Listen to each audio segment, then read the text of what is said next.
that tight ends and backs could maybe get more involved in the offense as the offensive line improves. Where are you in terms of trusting the line to be able to send those guys out into the patterns?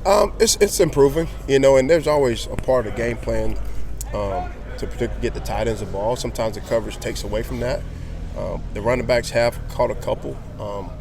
Obviously, they're gonna get the handoffs and things in the run game. But this week, maybe there's an advantage for us to do some things with the running backs and tight ends. So. Well, where's Landry at in terms of sometimes for a young quarterback finding them is not natural? Is he looking to them? Or? Yeah, he is actually. And there were some times on last Friday against Maryland where the tight end was a first option for him. Just coverage-wise, took that away, so he just went to his second progression or his third progression. So he's done a really good job with that, of kind of taking what the defense gives you based on coverage. Yes. Where's Tony at with the shoulder? And Coach said that some of it was handoff meshing. There was wincing. And what did you see today? So it's been a steady growth process.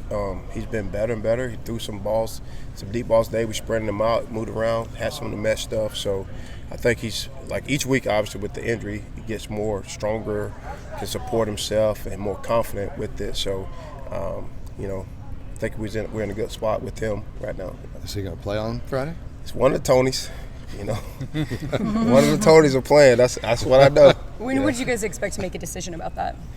Whenever the other Tony says. The Tony show. How about in terms of receiver targets? We've seen, for good reason, most of the targets going to Malachi and Malik. Yes. They've been very good. Yep. Is that okay with you, or do you need to diversify there? No, it's okay with me because the way it's set up, like Malachi plays into our boundary, Malik's our slot. And in our first 3 games, people have given us the boundary throws.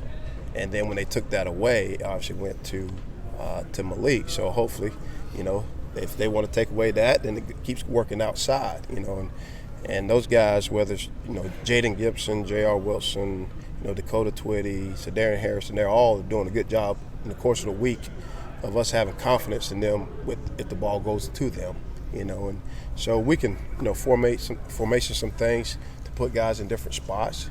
Because after 3 games, you do have some tendencies, right? So naturally, and that's what happened Friday night. Maryland took away Malachi certain things, and then we moved them around to get him in a different spot, but it allowed for Malik to get however many catches or targets he had. So natural progression, this week, maybe a couple of tight ends, backs, another receiver will be heavily involved in the passing game.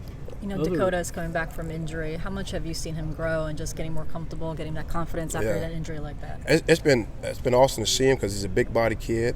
He's very conscientious about learning what to do and knowing what to do and doing it at a high level. So for him, he's earned our trust in the couple weeks he's been back to have some plans for him in this game plan. Other than the interceptions, Loxley said that Landry is dangerous. Yeah.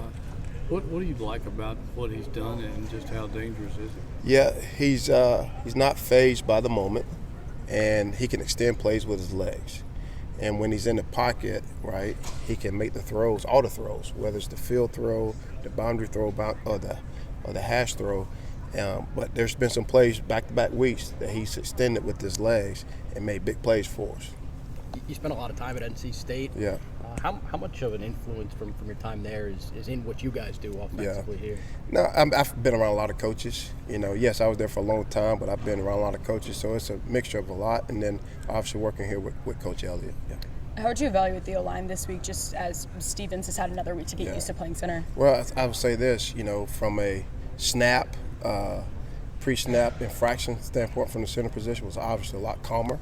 I thought Brian did a great job of just handling all the noise, that happens up front with communication, getting us in the right identification or protection. And he's continued to do that this week. And it's going to be a challenge because NC State's, they're fast, multiple defense with pressures. So he has to be on his P's and Q's and identifying the movement pieces and settling everything down for us as the offensive line. Is this a heavy blitz NC State defense? I would imagine, he's a high-pressure guy anyway. His history is that way, right?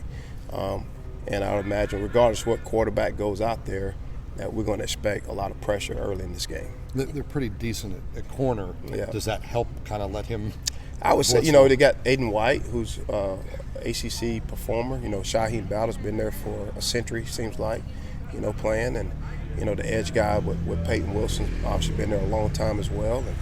And, those guys up front, particularly Davin Van, he's a really good player up front. So there's a lot of confidence in them defensively to come out and attack, and we just got to be ready to respond. So when you know the personnel a little bit, does that help you going into a game? Yeah, I know a lot of the personnel, and they've matured and changed over time, but some of them are still the same. So we try to find the weak spots we can find to exploit that. So you spent any time this week with Rudd talking about Brennan at all, and giving any? Rudd practiced against Brennan all last year and stuff. So I've been locked in my chambers trying to score points to win, and he's been locked in his, with that. So no, sir. Yeah. Coach Darn built a pretty consistent program there. You were there early in the tenure. What has worked there to make it a consistent? It's just development, right? Recruitment, development, and retention of guys. They have a plan. They stuck to their plan, and it's worked out for them there.